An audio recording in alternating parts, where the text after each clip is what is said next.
My whole life, actually, I wanted to go to Georgia Tech to be a basketball player. I went to all their camps, got recruited briefly by them in high school, and really just thought I was going to be playing for Paul Hewitt at the time down at Tech.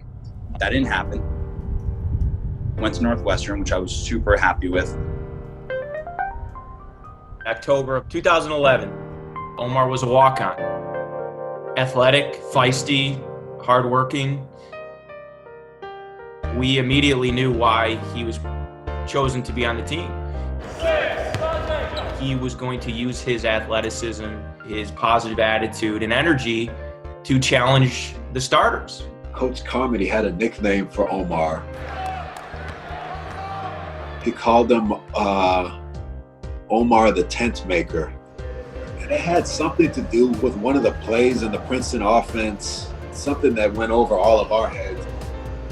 He wasn't someone that complained about anything. Regular point. We can present him with different challenges, force him to play different roles. And he would just accept it and try to do what we ask. And that's what you want in a player, walk on or not. We used to joke in practice like, yeah, Omar, we're going to be watching you on the news one day. A parolee can be refused housing for a number of reasons. For example, for him to be in Medill, one of the best journalism schools in the country. It's a lot of work.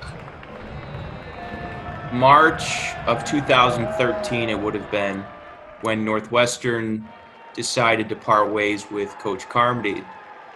Omar had a very difficult decision to make. I had been offered an internship at CNN working out of the United Nations in New York. Previously, we sort of had been allowed to do summer internships and then you come back to train for the season or whatever. And while you're out, you have to prove that you're actually playing competitively. We were just switching over from Coach Carmody to Coach Collins, who really wanted the guys to be there over the summer. It was his first year. He just wanted everybody to be together, which I totally understood. But then here is this opportunity where I just felt like I really couldn't pass it up. Having such a good friend no longer on the team, I was really bummed. Did I ever doubt that he was making the right decision? Absolutely not. That's what college is all about, figuring out what's right for you, figuring out what's important, and then going after it. So when he saw the opportunity to put his heart and soul into journalism, that's what he chose to do. Excitement has really been building all evening. Rahm Emanuel re-elected in the city's... When I watch him now, I see the same enthusiasm for storytelling that I saw way back in the day when he came into my office as a first-year student. May 29th, I was getting out of bed, and as I do, I pick up my cell phone and I check the headlines. I got this text, and at first I didn't believe it. The anchors talking about one of their reporters being arrested. Omar Jimenez was arrested, and I said, "Oh, they arrested Omar?" I'm sorry? You're under arrest. Okay. Do you mind telling me why I'm under arrest, sir? Why am I under arrest, sir? Amid the protests and things like that, it was terrifying. It doesn't always happen to people and it definitely doesn't happen to your friends very often. Literally no words from nothing to you're under arrest. I felt like we skipped some steps in between the two. Tell me where you want me to go. Why are you arresting me? And they kept on doing it. That was a direct assault on the First Amendment. And it was also an assault on reporting while black. A couple of blocks away, one of Omar's white reporter colleagues, the cops just came up and said, "Hey, man, would you move?" And he complied. Omar, they've got to arrest him. I lived with Omar for 3 years, been friends for, the better part of 10 years now since we met.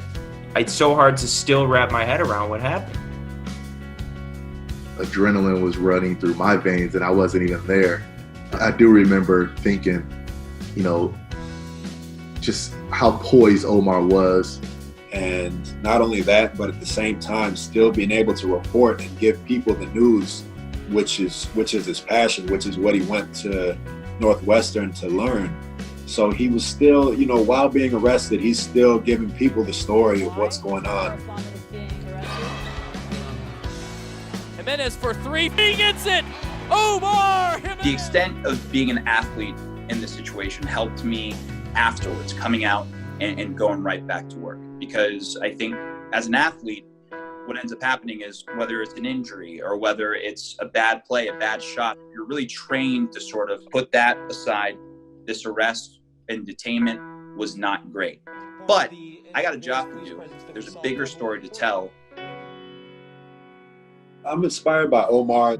He's doing exactly what I strive to do, what a lot of people strive to do, and that's being great at what you're passionate about. That's exactly what he's done since we met in college.